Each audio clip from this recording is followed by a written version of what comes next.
Shalom Bapak Ibu Saudara-saudari sekalian. Kembali lagi di renungan hari ini yang berjudul Ketika Allah Rasanya Diem Doang. Bahan bacaan kita terambil dari 1 Raja-Raja yang ke-19. Bapak Ibu Saudara sekalian, kita semua mungkin tahu dan menyadari kalau hidup kita itu nggak mungkin bakal mulus-mulus aja gitu ya. Kadang-kadang bisa kayak ada aja gitu di kehidupan kita ini kejadian yang macam-macam dan hal-hal yang di luar kendali kita. Di momen yang rasanya menghantam hidup kita, yang mencekik kita, momen dimana segala sesuatu itu rasanya berat banget buat kita jalanin. Dan momen-momen kayak gini, tentunya itu nggak gampang buat kita jalani. Bahkan untuk masalah tertentu, sampai di tahap buat niat doa aja itu susah banget gitu. Dan akhirnya kita merasa sulit untuk mengatakan Tuhan itu baik. Dan kesannya, Tuhan itu nggak dengerin setiap jeritan hati kita.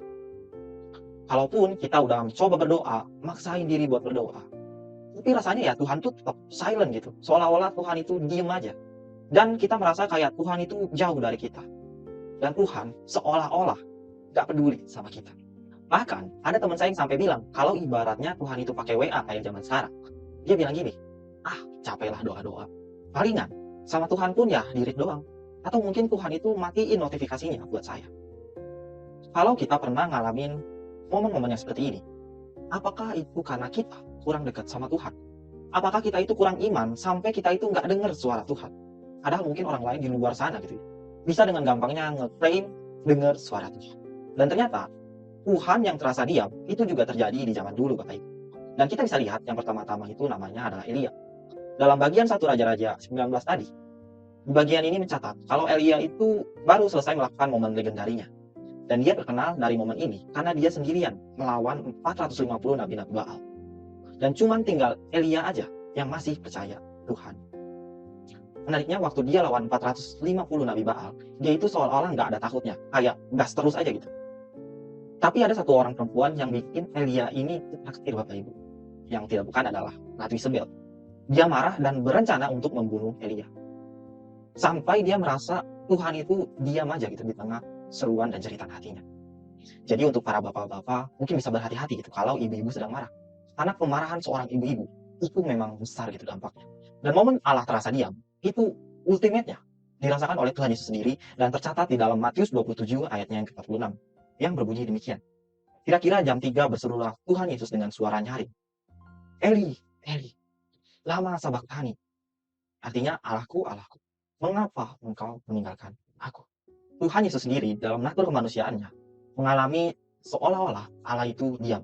Dan seolah-olah Allah Bapa itu meninggalkan dia. Makanya kita dikasih tahu sama penulis Ibrani di Ibrani 4 ayat 15. Kita itu dibilang dan kita diingetin. Sebab iman besar yang kita punya, itu bukan iman besar yang tidak bisa turut merasakan kelemahan kita. Karena sebaliknya, sama dengan kita, ia dicobai, hanya ia tidak berbuat dosa. Memang perasaan itu akan ada Bapak Ibu, dan kita tidak perlu menolak apa yang kita rasakan. Tapi kita perlu renungkan kembali, apa yang kita rasakan itu belum tentu merupakan kebenaran yang datang dari firman Allah. Hidup kita ini tidak bisa didikte oleh perasaan kita. Tapi hidup kita mestinya dituntun oleh isi pesan hati Allah yang terkandung di dalam kebenaran firman Allah. Jadi, it's okay kalau kita merasa Allah itu diam atau kita merasa Allah itu jauh. Namun lagi-lagi, ini hanya perasaan kita. Apakah kebenarannya seperti yang kita rasakan? Belum tentu juga. Karena kebenaran yang kita percaya adalah pribadi Tuhan Yesus, bukan perasaan kita yang kita rasakan. Karena kita semua sangat mungkin mengalami perasaan yang nyata ini. Jadi apa yang perlu kita lakukan? Yang pertama ini mungkin simple untuk dilakukan, yaitu kita perlu menyadari perasaan dan kenyataan ini hanya sementara. Mari kita ingat, perasaan kita itu real Bapak Ibu. Tapi perasaan kita tidak seharusnya mendikte kehidupan kita. Dan perasaan kita bukanlah kebenaran yang sesungguhnya. Sesulit apapun tantangan hidup kita dan seberat apapun pergumulan kita, semuanya itu hanya sementara. Karena seperti yang dikatakan oleh pengkhotbah, segala sesuatu ada waktunya. Dan poin yang kedua, beritahu diri kita.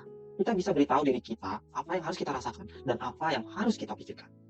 Dan di momen-momen ketika kita merasa Tuhan itu diam, kadang kalau kita lagi nyanyi pujian, kita itu seolah-olah nggak merasakan kehadiran Tuhan. Mau baca firman Tuhan itu ya kayak kosong aja gitu, nggak berasa Tuhan itu ngomong apa sama kita. Gitu. Nah, justru di momen inilah kita perlu beritahu diri kita. Di situasi yang berat, kadang yang berkesan negatif itu memang berbisik lebih keras gitu ya. Karena di momen inilah, iblis pastinya akan manfaatin suara-suara sumbang tadi. Apa yang bikin kita nggak ngefeel, kehadiran Tuhan dan apa yang bikin kita jauh dari Tuhan, pastinya iblis akan manfaatin itu. Maka mari jangan biarkan bapa segala dusta itu berbisik lebih banyak lagi. Kita perlu gaungkan sama diri kita lebih keras lagi dengan firman Tuhan dan lagu pujian-pujian atau apapun yang bisa kita lakukan, supaya hanya kebenaran Allah lah yang terus kita dengarkan kepada diri kita ini. Dan yang ketiga, mari kita kembali kepada sang firman yang adalah kebenaran. Kebenaran Allah hanya tersingkap melalui kehadiran Kristus di dunia ini. Dan di momen kita nggak nge-feel Allah itu hadir, di momen kita merasa Allah itu diam, kita perlu kembali kepada Tuhan Yesus, yang kebenarannya itu tertulis di dalam Alkitab yang kita punya. Mari kita ingat, apa yang kita rasakan bukanlah kebenaran yang sesungguhnya, tetapi Tuhan yang kita percaya. Dia adalah Tuhan yang mengerti apa yang kita rasakan. Dia akan bergumul bersama dengan kita, dengan kehadirannya melalui banyak cara yang tak terduga. Dan mungkin salah satunya bisa melalui connect. Allah bisa memakai komunitas orang percaya sebagai sarana untuk mewujudkan hangatnya kisah kasih Allah dalam hidup kita, melalui persekutuan dan kesatuan tubuh Kristus yang indah. In omnibus glorificatur Deus. Amin.